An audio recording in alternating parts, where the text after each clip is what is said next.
یہ بات درست ہے کہ آپ راجہ نصیر صاحب کے بھتیجے لگتے ہیں؟ جی یہ درست بات ہے۔ تو اس نیت سے پھر آپ راجہ نصیر صاحب کی نمائندگی کرنا چاہتے ہیں آج گورکھدنڈا میں؟ جی بالکل، وہ میرے چچا بھی ہیں، میرے قائد بھی ہیں، میرے رہنما بھی ہیں، میرے رہبر بھی ہیں۔ وہ آپ کو کس نے اجازت دی کہ آپ راجہ نصیر صاحب کی نمائندگی کریں؟ جی جب میرے رہبر کی، میرے قائد کی، میرے انکل کی بات ہوگی تو ڈیفینیٹلی میں تو... وہ پہلے رہبر ہیں، پہلے قائد ہیں یا پہلے چچا ہیں؟ کسی کا کہتے ہیں جو مخالفت نہ کسی سے کے ساتھ کرے یا ناراضگی نہ کرے یا کہیں پہ اختلاف نہ کرے وہ منافق ہوتا ہے۔ جی ایسے ہی۔ کیا وجہ تھی کہ آپ نے اپنے چچا سے اختلاف کیا؟ میں نے کبھی کوئی اختلاف نہیں کیا۔ ایک بیٹے کا ایک باپ سے کیا اختلاف ہو سکتا ہے؟ کوئی پلاٹ کا معاملہ نہیں تھا پنڈی میں؟ بالکل بھی نہیں تھا۔ آپ کی پنڈی میں کوئی پلاٹ اور کوٹھیاں نہیں ہیں؟ جی بالکل بھی نہیں ہے، میری تو نہیں ہے۔ آپ کیسے وزیر کے بھتیجے ہیں کہ آپ کی کوٹھیاں اور پلاٹ نہیں ہیں وہاں؟ جی یہ وزیر بنے تھے لوگوں کی خدمت کرنے کے لیے اور الحمدللہ انہوں نے بھرپور انداز سے... کیا راجہ نصیر احمد خان صاحب میٹرک پاس ہیں؟ جی الحمدللہ وہ میٹرک پاس ہیں۔ اگر وہ میٹرک پاس ہیں تو 60 سال کی عمر میں کیوں ضرورت پیش آئی کہ وہ میٹرک کا امتحان دیں؟ کسی نے نہیں دیا، کہاں پہ دیا؟ کوئی ریفر کر دیں اگر پلیز مجھے، میرے نالج میں تو نہیں ہے۔ کوٹلی کے اندر راجہ نصیر صاحب نے میٹرک پاس کرنے کے لیے امتحانات نہیں دیے؟ آپ کے اس پروگرام کی وساطت سے پورے وثوق سے میں چیلنج کر سکتا ہوں کہ نہیں دیا۔ کیا ان کی جگہ کے اوپر ان کے کسی بھتیجے نے پیپر دیے؟ بالکل میں چیلنج کرتا ہوں، آپ کے پروگرام سے کسی بھتیجے نے نہیں دیا۔ تو میٹرک میں کسی اور کی جگہ پیپر دینے کے اوپر کسی کے اوپر ایف آئی آر کیوں ہوئی تھی؟ دیکھیں اب کوئی بندہ کسی کے نام سے کوئی دے رہا ہے تو اس میں تو کوئی نہیں ہے عرض، لیکن کسی بھی راجہ نصیر صاحب نے... تو یہ 1996 سے پہلے سے راجہ صاحب میٹرک پاس ہیں؟ جی الحمدللہ میٹرک پاس ہیں۔ آپ کے چچا نے کہاں سے میٹرک پاس کی؟ آزاد کشمیر بورڈ سے۔ کس سکول میں گئے؟ سکول جو لوکل اس وقت سکول ہوتے تھے، بلکہ انہوں نے میٹرک جو کی وہ کوٹلی سے کی، کوٹلی سکول میں وہ پڑھ کے، پائلٹ ہائی سکول میں وہ پڑھ کے انہوں نے میٹرک... اچھا پائلٹ سکول سے پڑھے لکھے ہیں وہ؟ جی۔ تو پھر یہ جو ایف آئی آر ہوئی تھی کسی اور کے نام کے اوپر ایگزام دینے کی، کیا یہ بات درست ہے؟ میرے میں نالج میں نہیں ہے۔ کیا راجہ نصیر صاحب کے بعد ان کی اپنی اولاد تو نہیں ہے؟ کس کو دیکھ رہے ہیں آگے سیاست میں آتے ہوئے؟ میری تو سوچ بھی نہیں جاتی، میں تو راجہ نصیر صاحب ہیں، راجہ نصیر صاحب کے بعد ہی راجہ نصیر صاحب۔ میں بھی مر جاؤں گا، آپ بھی نہیں رہیں گے، سب نے دنیا پہ جانا ہے، ہر جاندار چیز چلی جائے گی۔ پھر راجہ صاحب نے کوئی نصیحت کیا، کوئی وصیت لکھی ہو کہ میرے بعد فلاں میرا جانشین ہوگا؟ میرے نالج میں نہیں ہے۔ برطانیہ میں میرے سامنے بیٹھے ہیں، کیسے اور کس نیت سے آنا ہوا یہاں؟ علم حاصل کرنے کے لیے آیا، LLM کرنے کے لیے آیا۔ اور سنا کہ آپ کو کسی یونیورسٹی نے گولڈ میڈل دیا؟ یہ حقیقت ہے۔ کیوں دیا؟ ظاہر سی بات ہے، ایگزام ہوا، اس میں نے کوالیفائی کیا۔ یہ موسٹلی جو لوگ سیاست کرتے ہیں وہ ساتھ میں وکالت کیوں کرتے ہیں؟ میری جو اولین ترجیح وہ تو وکالت ہی ہے، اور آپ کو پتہ ہے کہ وکالت اور سیاست کا چولی دامن کا ساتھ ہے۔ میں نے تو صحافت اور سیاست کا چولی دامن کا ساتھ سنا تھا۔ وکالت اور سیاست کا بھی چولی دامن کا ساتھ ہے۔ بیسیکلی یہ ارادہ ہے یہاں سے بیرسٹری کی ڈگری لے کے واپس جانے؟ جی بالکل، جی انشاءاللہ تعالی میرا یہی ارادہ ہے۔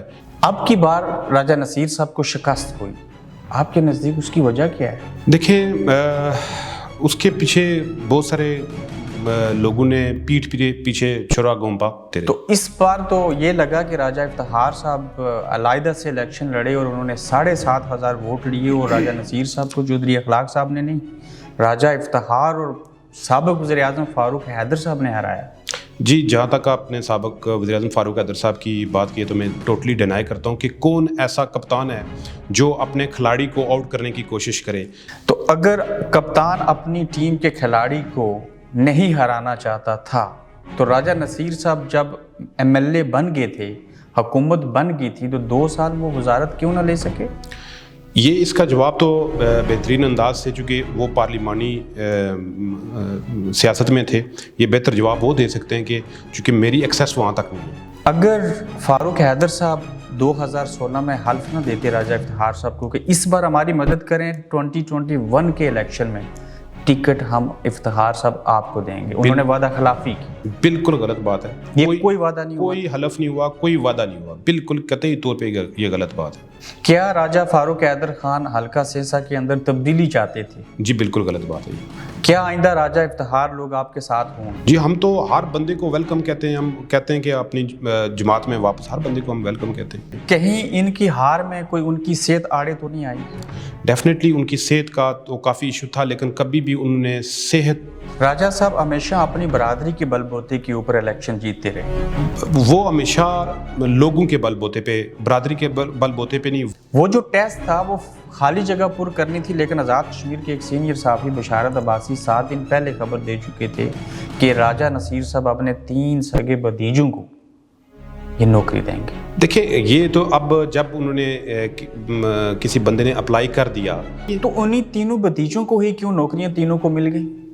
ظاہری سی بات ہے، انہوں نے ایگزام میں گئے، ایگزام میں ایک پروسیس ہوتا ہے، اس میں بیوروکریسی ہوتی ہے. ایگزام ہوا، ایگزام کے بعد انٹرویو کے بعد. تو یہ جو تینوں بھتیجے تھے، ایک کی عمر 44 سال، دوسرے کی 42 سال، تیسرے کی 41 سال، بالکل یہ بات غلط ہے. اور یہ تینوں نوکریاں دے دینا یا ہو جانی ایک حسن اتفاق ہے. ڈیفینیٹلی ایک وزیر کا کوئی اثر رسوخ نہیں ہے اس کے اوپر. بالکل بھی نہیں ہے اس میں. یہ ایک الزام ہے. الزام ہے، وہ خود بھی انٹرویو میں نہیں بیٹھے اس لیے. الیکشن سے قبل بطور وزیر امور کشمیر برجس طاہر صاحب نے آزاد کشمیر کے وزراء کو، مسلم لیگ نون کے جو لوگ تھے ان کو 85 کروڑ روپے دیے تھے. یہ بات درست ہے؟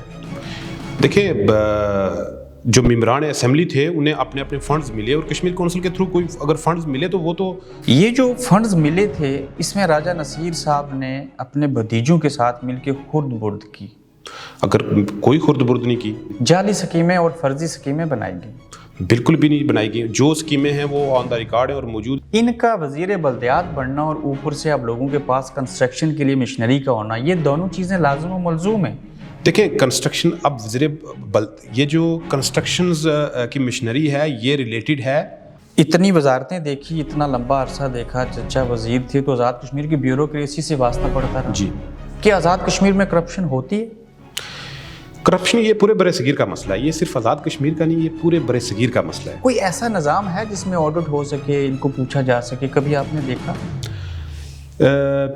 آڈٹ 96 کے بعد میں نے دیکھا کہ سینسا کی سیاست کے اندر ہلڑ بازی، ہلا گلا ہو اور کئی لوگ اپنی جان سے ہاتھ دھو بیٹھے اور قتل ہوتے رہے. یہ رواج کیوں پنپا؟ یہ آپ کی بات درست ہے، لیکن یہ نوابی خاندان آپ کو ووٹ کیوں نہیں دیتا؟ یہ تو پھر انہیں وہی بتا سکتے ہیں. پہلے کیوں دیتے تھے؟ دیکھیں بہت سارے لوگوں اس مرتبہ لوگوں نے نہیں بھی دیے. چودھری اخلاق صاحب جب جیت گئے تو آپ نے مبارکباد دی ان کو؟ بالکل بھی نہیں دی. سوشل میڈیا کے اوپر ہی لکھ دیتے. دیکھیں بیسیکلی میں اس جیت کو جیت نہیں مان رہا، چونکہ میں چودھری اخلاق الیکشن نہیں نہیں جیتے. وہ جتوائے گی. وہ جتوائے گئے اور ایک بہت بڑی دھاندلی ہوئی، اور میں آپ کو صرف 217 ووٹوں سے غلطیوں کی وجہ سے چودھری اخلاق جیتے. جی، یعنی کہ چودھری اخلاق صاحب کو مرے ہوئے لوگوں نے ووٹ دیے. مرے ہوئے لوگوں کو ووٹ دیے. اور ایسا کیوں ہوتا ہے کہ جو بھی ہارتا ہے وہ کہتا ہے دھاندلی ہوئی؟ جو بھی، لیکن میں نے تو عملی طور پہ ثابت کیا. جب راجہ نصیر صاحب 5-6 مرتبہ جیتے تو وہ غیرت سے جیتے. وہ بڑی لیڈ سے جیتے رہے، اور بڑی واضح 17,000 کی لیڈ، 15,000 کی لیڈ. یعنی کہ چودھری اخلاق صاحب میٹرک فیل ہیں. اس کے میرے پاس آپ کو میں ایویڈنس بھی ابھی پرووائڈ کرتا ہوں. آپ نے راجہ نصیر کی جگہ پہ اچھی نمائندگی. Thank you very much. بہت شکریہ. Thank you. آپ دیکھ رہے ہیں گورکھ دھندا ابرار قریشی کے ساتھ.